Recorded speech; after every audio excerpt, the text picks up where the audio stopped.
બ્રહ્મકુમારી સંસ્થાના વેલંજા સેવા કેન્દ્ર દ્વારા રક્તદાન શિબિરનું આયોજન કરવામાં આવ્યું। બ્રહ્મકુમારી સંસ્થાના વેલંજા સેવા કેન્દ્ર દ્વારા રક્તદાન શિબિરનું આયોજન કરવામાં આવ્યું હતું। આ શિબિર બ્રહ્મકુમારીઝના સંસ્થાપક દાદી પ્રકાશ મણીજીના 18મા પુણ્ય સ્મૃતિ દિવસના ઉપલક્ષ્યમાં યોજાયું હતું।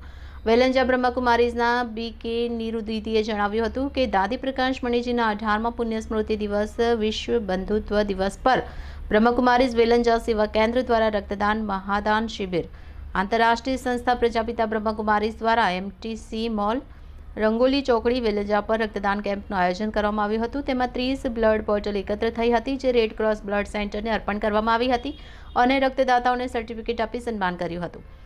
પ્રભુ સ્મૃતિ સાથે શરૂ થયેલા આ કાર્યક્રમનું દીપ પ્રજ્વલનથી ઉદ્ઘાટન થયું હતું, જેમાં મુખ્ય અતિથિ તરીકે સુમુલ ડેરીના માજી director Manojbhai Patel, Mansukhbhai owner of MTC mall, doctor Prafulbhai Shiroya, red cross blood bank, SBI manager Aditya Kumar, police headquarter ધલુડીના શ્રી પીઆઈ સાહેબ તેમજ ચૌટાપુલ બાલાજી રોડ સેવા કેન્દ્રના મુખ્ય સંચાલિકા બ્રહ્મકુમારી ફાલ્ગુનીબેન ઉપસ્થિત રહ્યા હતા।